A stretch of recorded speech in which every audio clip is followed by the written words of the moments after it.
President Joe Biden. When I think about the path that we have traveled together, Joe, I am filled with gratitude. Your record is extraordinary, as history will show, and your character is inspiring. And Doug and I love you and Jill and are forever thankful to you both.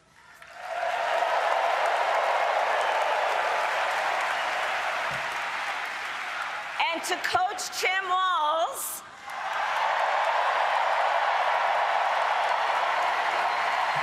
you are going to be an incredible vice president.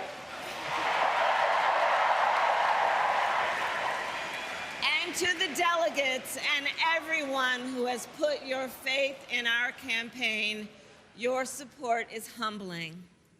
So, America, the path that led me here in recent weeks was no doubt unexpected. But I'm no stranger to unlikely journeys. So, my mother, our mother, Shamala Harris, had one of her own. And I miss her every day, and especially right now. And I know she's looking down, smiling. I know that. So my mother was 19 when she crossed the world alone, traveling from India to California with an unshakable dream to be the scientist who would cure breast cancer. When she finished school, she was supposed to return home to a traditional arranged marriage. But as fate would have it, she met my father, Donald Harris, a student from Jamaica. They fell in love and got married, and that act of self-determination made my sister Maya and me. Growing up, we moved a lot. I will always remember that big Mayflower truck packed with all our belongings, ready to go to Illinois, to Wisconsin, and wherever our parents' jobs took us. My early memories of our parents together are very joyful ones. A home filled with laughter and music, Aretha, Coltrane, and Miles. At the park, my mother would say, "Stay close." But my father would say, as he smiled, "Run, Kamala, run. Don't be afraid. Don't let anything stop you."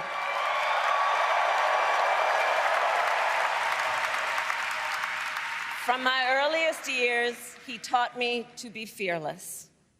But the harmony between my parents did not last. When I was in elementary school, they split up, and it was mostly my mother who raised us. Before she could finally afford to buy a home, she rented a small apartment in the East Bay. In the Bay, you either live in the hills or the flatlands. We lived in the flats. A beautiful, working-class neighborhood of firefighters, nurses, and construction workers, all who tended their lawns with pride. My mother, she worked long hours, and like many working parents, she leaned on a trusted circle to help raise us. Mrs. Shelton, who ran the daycare below us and became a second mother. Uncle Sherman, Aunt Mary, Uncle Freddie, Auntie Chris. None of them family by blood, and all of them family by love.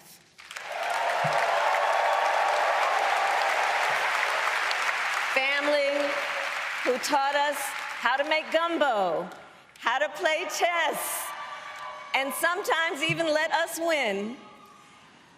Family who loved us, believed in us, and told us we could be anything and do anything. They instilled in us the values they personified: community, faith, and the importance of treating others as you would want to be treated, with kindness, respect, and compassion. My mother was a brilliant, 5-foot-tall brown woman with an accent. And as the eldest child, I saw how the world would sometimes treat her. But my mother never lost her cool. She was tough, courageous, a trailblazer in the fight for women's health, and she taught Maya and me a lesson that Michelle mentioned the other night. She taught us to never complain about injustice, but do something about it. Do something about it. That was my mother. And she taught us, and she also taught us, and never do anything half-assed. And that is a direct quote. A direct quote. I grew up immersed in the ideals of the civil rights movement. My parents had met at a civil rights gathering, and they made sure that we learned about civil rights leaders, including the lawyers like Thurgood Marshall and Constance Baker Motley, those who battled in the courtroom to make real the promise of America. So at a young age, I decided I wanted to do that work. I wanted to be a lawyer. And when it came time to choose the type of law I would pursue, I reflected on a pivotal moment in my life. You see, when I was in high school, I started to notice something about my best friend, Wanda. She was sad at school, and there were times she didn't want to go home.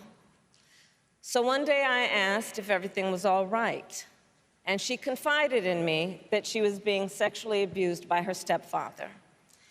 And I immediately told her she had to come stay with us, and she did. This is one of the reasons I became a prosecutor, to protect people like Wanda, because I believe everyone has a right to safety, to dignity, and to justice.